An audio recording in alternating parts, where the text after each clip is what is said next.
Sa bayan ng Tanawan, isang binata ang nagngangalang Placido Penitente ang nagbabalik sa kanyang eskwela sa Maynila. Galit at pagod si Placido sa mga suliranin sa kanilang paaralan. Anak, bakit parang ang bigat na loob mo? Hindi ka ba masaya sa pag-aaral? Ina, hirap na ako. Parang wala namang halagaan lahat ng aking sakripisyo at pagod. Ang tanging hinahanap nila ay ang pagsunod, hindi kaalaman. Anak, para ito sa iyong pinabukasan. Mag-isip ka muna, walang araw na makakapagpunin ang mga pangalan. Bakit na lang lagi ganito? Lagi na lang tayo pinapahirapan ng pagkakas. Wala naman tayo natutunan. Hindi na makatalo mo na ginagawa sa akin. Ano bang mapapala natin kung ganito ang aming kalagayan? Sa kanilang eskwela, hindi mapigilan ni Placido ang kanyang pagkadismaya sa sistema ng edukasyon na hindi patas at puno ng pang-aapi.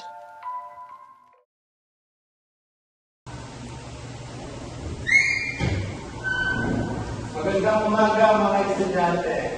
Ngayon, pag-aaralan natin kung paano mamuhay ang isang private. Hoy, Placido! Bakit parang walang gano'ng makinig sa klase ko? Ano po bang ituturo ninyo? Para saan po ba lahat ng ito kung wala kami natututunan kung ipag-uusap?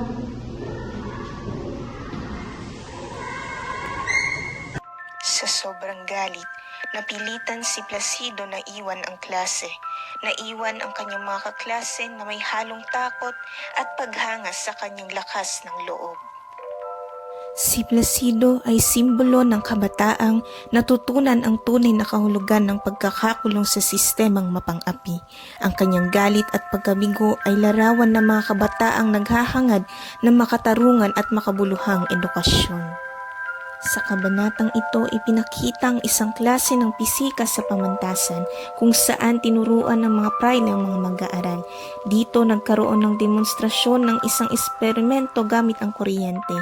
Pinakita ng guro ang paggamit ng isang aparatong kumukuryente at hinikayat ang mga estudyante na mag-volunteer para sa eksperimento. Mga estudyante, ngayon ay papapakita ako ng isang kahangahangang eksperimento patungkol sa kuryente. Maganda kayo at matuto sa paggalingan ng agham.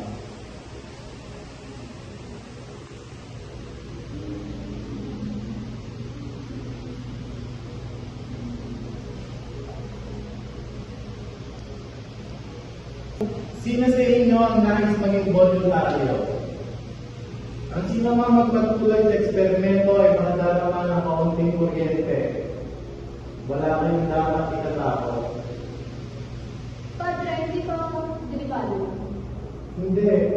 Ito'y walang nasakit-sakit. Malalaman natin kung sino sa inyo ang may lakas ng loob.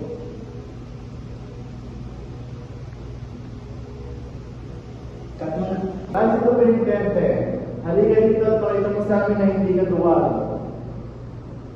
Kung ito ang nais ninyong ipagawa ka. Wala pong epekto, Padre. Aba, paano nangyari yun? Wala kang nararamdaman na kahit anong kuryente? Ulitin natin.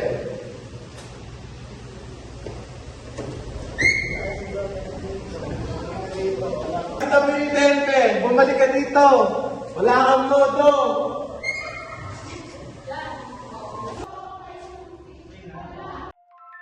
Tama na.